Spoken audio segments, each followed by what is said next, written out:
Kyle here from allmeterviews.blogspot.com. Do another King's X video today. Sorry about this. Making my way through the catalog. Yesterday was Manic. Yesterday was Please Come Home, Mr. Bulbous. Please Come Home, ... Mr. Bulbous. That was from 2000. Then the next year they released. This is the third and maybe the final record they had on Metal Blade after they had departed ways with Atlantic after Ear Candy. And Kaja the cat wants to get up. You want to say hi to the camera real quickly? Yeah, kitty. Yeah, you like Manic Moonlight too, don't you? Anyway, so yeah, I got my booklet here from the CD, and the CD signed by Doug. Doug's always been, of the three, the most accessible, although the other two guys, especially Ty, have been increasingly accessible over the years. So this came out, this was released, Manic Moonlight, right after 9/11, September 25th, 2001. Which 9/11, so it was a few weeks. 9/11 was so it was a Tuesday, yeah. Doug signed here. CD book. I remember when this came out. I bought it right around the time it came out. That's actually what I should be doing, is looking at the release dates and my calendars and stuff, but I don't have all that information in front of me. It's a pretty cool looking book considering the cover's really black. Manic Moonlight, I always think of the Batman, Jack Nicholson line, "You ever dance with the devil in the pale moonlight?" Manic Moonlight, that always sort of comes to mind. But so of course this is the third of the three records they released on Record Store Day 2021 vinyl. This wasn't on Metal Blade. Well, actually, it does have the Metal Blades. I know the other one didn't. I have number, is it 414? I can't tell what number that is. Looks like two fours. And then I don't know if it's a 1 or 1414 maybe. 1414. We got a visitor on our street. This is a record that when it came out I listened to it, and I, like a lot of fans initially too, I think I was sort of thrown off by it. I liked Please Come Home, Mr. Bulbous quite a bit, and I was thinking, oh, I can't wait to hear what they do next, of course, after that record. I mean, the whole string, but I think Tapehead is I sort of didn't forget about it, but I kind of looked past it. I still listened to it, but not as much as the others. But I really got into Please Come Home, Mr. Bulbous. So this came out, I was excited, but it wasn't promoted that much. And again, it was the last one. This is like an orange or something, which kind of fits. It looks almost pink in the light. But I remember thinking, well, it's all Doug vocals. He does all the lead vocals on every song here, kind of like Dogman, which also kind of like Tapehead, as I didn't even think about it at the time. And was it All This Silent Planet, actually. But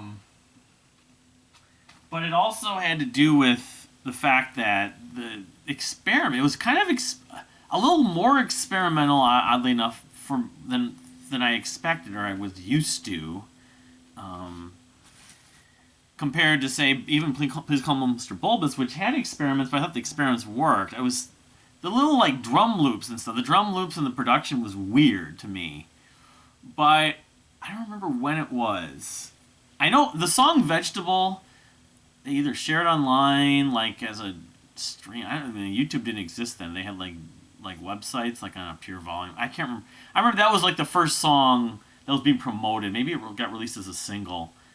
And I liked that. And, in fact, when I was doing the radio at KFAI, that was, 2000... 2002, that initial run, 2003 actually, I did play Vegetable on the air. I don't know if I played anything else from this album though, but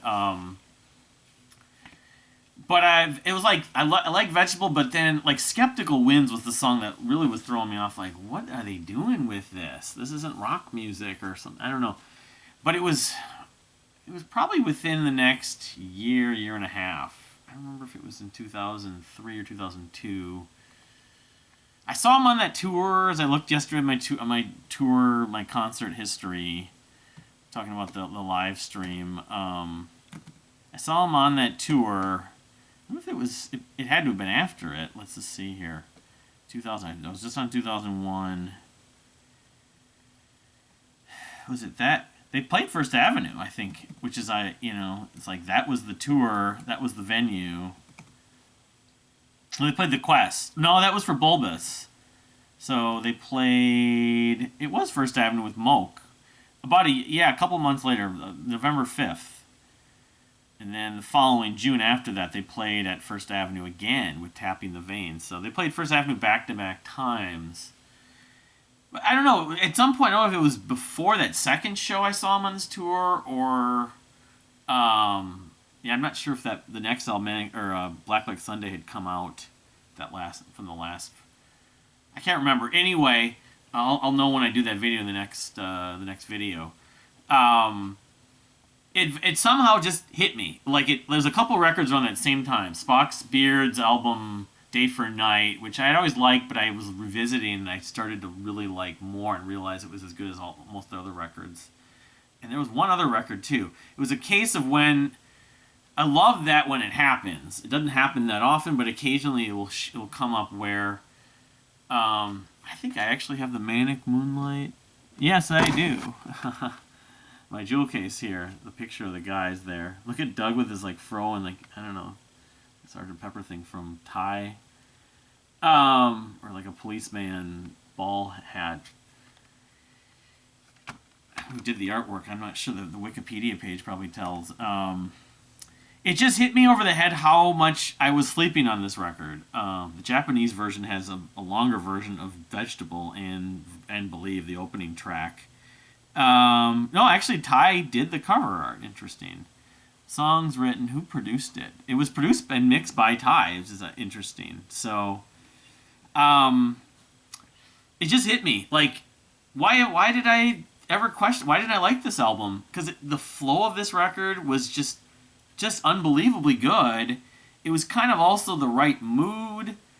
In some ways, it was less is more. I mean, listening to a lot of progressive rock and progressive metal, it's all about instrumental passages and, where the song's going to go. But sometimes you kind of accept and almost assume the extended stuff.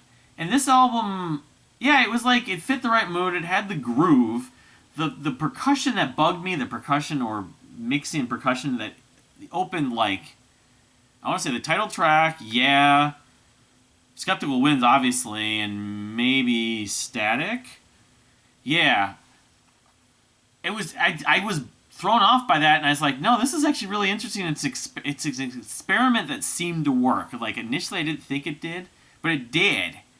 And I just grew to listen to it more and more. For probably a 2 to 3 year period, I was attached to this album, and of course, among King's X fans and then the subsequent records, not like Black Light Sunday so much. They're talking about Bulbous and the records that came before it.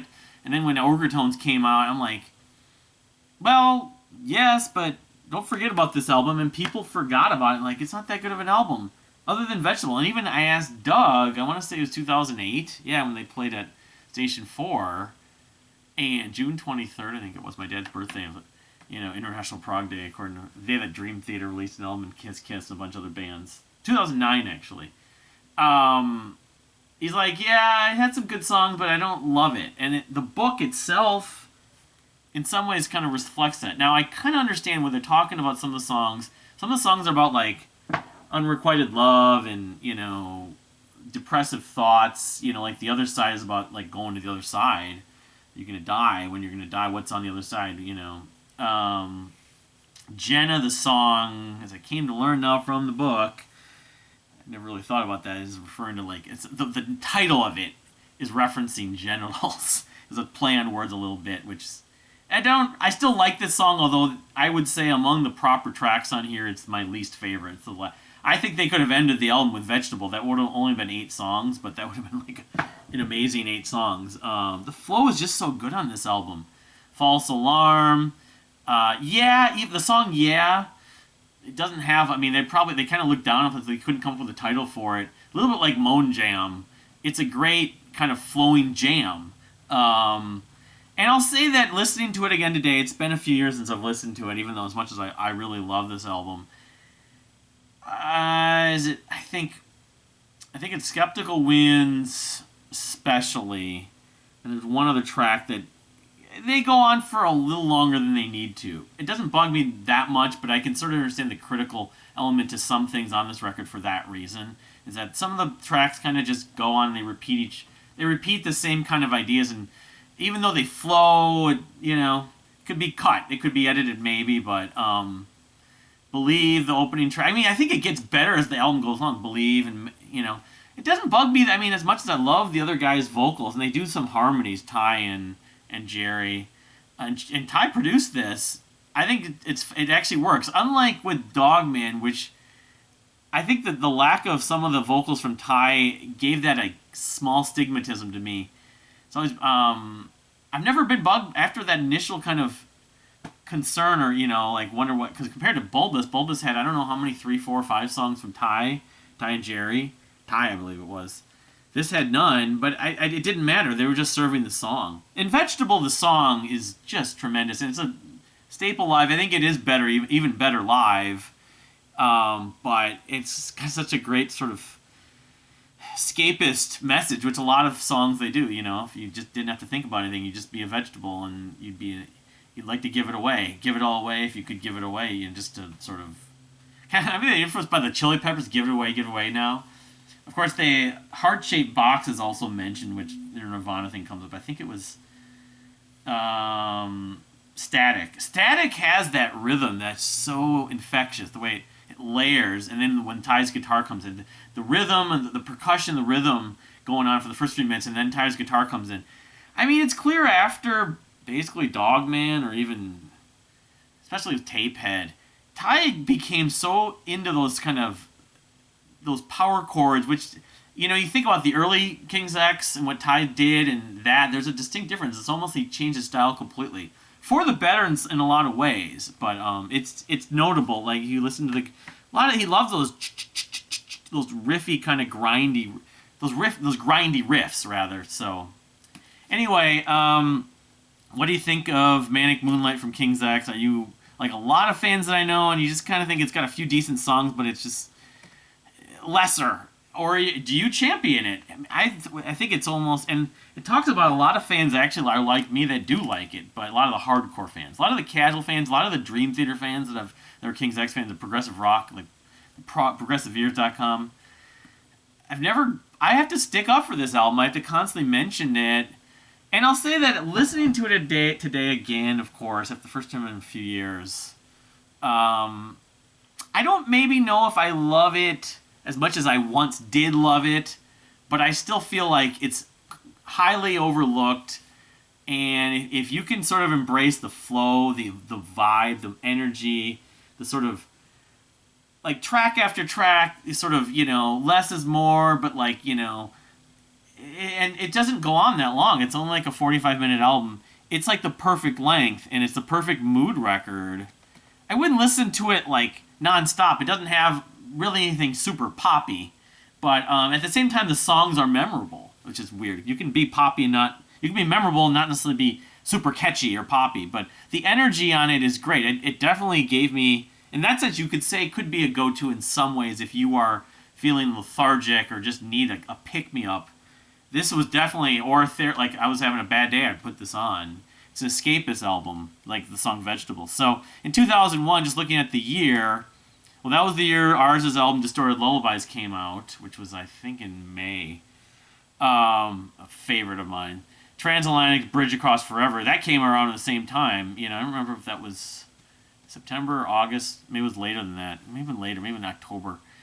Or November, maybe. But that came out, that was number 2, Bridge Across Forever. Model of the Well, Bath, Leaving Your Body Map. So those top 3 are so good. 0 Hours, The Towers of Avarice, I have at 4, and then I have Manic Moonlight at number 5, which a few years ago, I wonder if I look at this, I would have maybe moved that around a little bit. think it's about right. Now, right after that, at number 6 is Green Carnation's Light of Day, Day of Darkness, their masterpiece. This is like splitting hairs. Like the early 2000s, oh my god. It was like the long run where there just was so many good records in the top 10. Marillion's Anarachnophobia, my favorite band. That was an album I've always enjoyed. Although the record came after it, I enjoyed more, but number 7. Origin of Symmetry from Muse, number 8. Anathallo's debut album, Luminescence in the Atlas position. I need to do a video on them. Gone But Not Forgotten band, number 9. Their debut album is sort of like an EP mini album, because it wasn't that long, but Opeth's Blackwater Park. People say that's sacrilege. I'm not as into that album as a lot of people, but it's still a decent enough album. I put it at 10. Toxicity from System of a Down. In some way, probably, I don't know. It's like my second favorite System of a Down. Number 11. Evergrey in Search of Truth. I kind of got out of Evergrey, but that's the last record. That's the record I like the most from them. EP Prime from Woven. I've never talked about them. That's some people consider their best release. The Dredge community, the fan base, love them. Nexus is Metanoia. I have seen them at Nearfest the year before. That was the follow-up, and it was better. Savage's final album, Poets and Madmen, 15. Devin Townsend's Teria. The Flower Kings, The Rainmaker. Ocean Size, they had an EP, which was a couple songs. One was an epic, A Very Still Movement. Big Rec's second album, Pleasure and the Greed. That rounds out the top 20.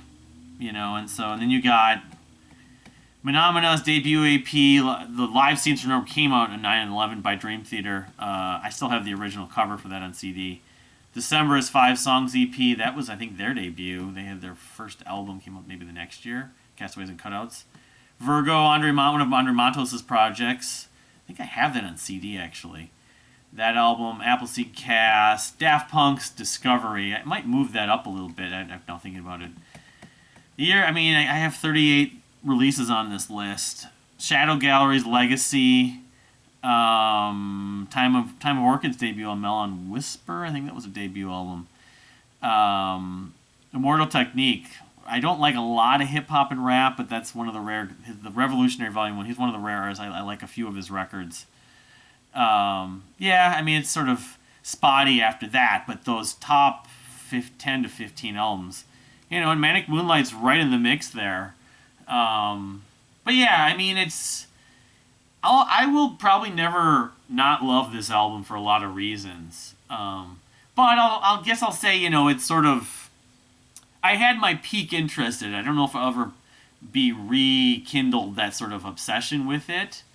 I can kind of accept some of the criticism, but I think there's at least a fraction of the fan base that either overlooks it or just kind of dismissed it and don't want to go back. But what can you do? I'm glad it came out on vinyl. It was kind of sad to see like those 3 records that came out on vinyl. A lot of them didn't sell like hotcakes, like I would have hoped. But I think you can still find copies. But they were 2,500. But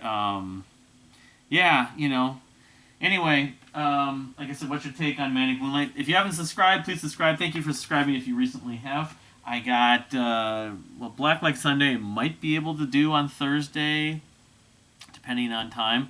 The other big thing that happened today quickly is the Kevin Gilbert estate, KevinGilbert.com, put up for sale those 2 limited CDs, and they're only limiting you to purchase 1 copy of each. Now, you could just have them under a different name or something, but I probably, if they're going to be not selling them, I may buy another copy. But NRG live at Keystone, and then the Beer Jam 2 with Mickey Story, which they do.